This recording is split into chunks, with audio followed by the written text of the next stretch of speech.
Next one in the series is embedded system or embedded operating system. Speciality of embedded operating system is they are built specifically for a small devices, or rather specifically designed for a particular device. Whenever we are working with embedded OS, there are few things which are evident. Because they are operated on a device, they are built to work with the less resources and with available hardware.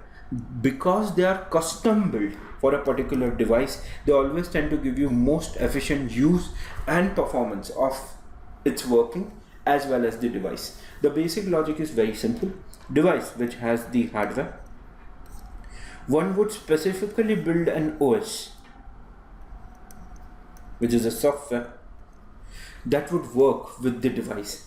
The concept, most of the time the device OS is put into a chip and shipped along with the device itself, giving an advantage of a user directly using available device without being concerned about how it gets operated.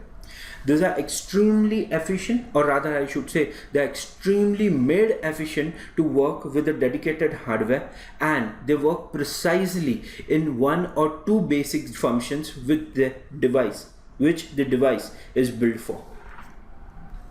Next is the mobile OS or mobile system. When you talk about mobile operating system, first thing which will come on in our mind is a limited resources. So this kind of OS is always built. Next in series is mobile OS. This kind of OS is specifically built for small resources or limited resources. Why? Because they are supposed to run on a mobile device. The most commonly heard, used or understood is the traditional Android OS, which is known for working with smartphones today. Basically, they deal with limited resources. By saying limited resources, it means both hardware and software, because they are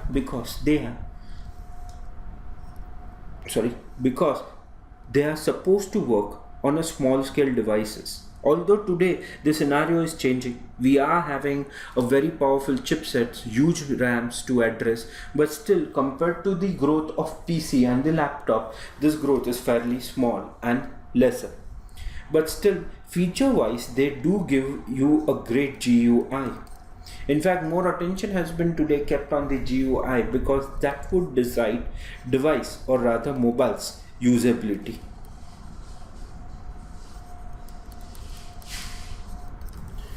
Going further with the mobile OS, it has fast response, it needs power management, it needs resource management, and should support various media. How? Obvious, it should support power management for the same reason it is running on the battery. It should support various media because right from various audio to video, we require different coding and encoding for viewing and listening purpose. And because it's a mobile device, we require obvious fastest possible response.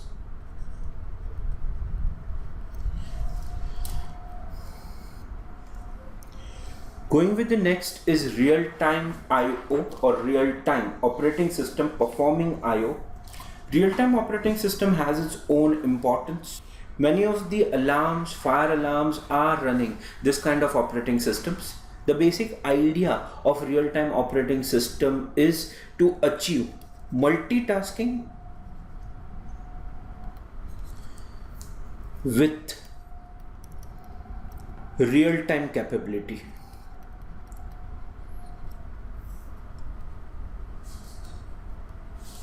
Now, what do you mean by multitasking with real-time response? It's a very simple logic to play with.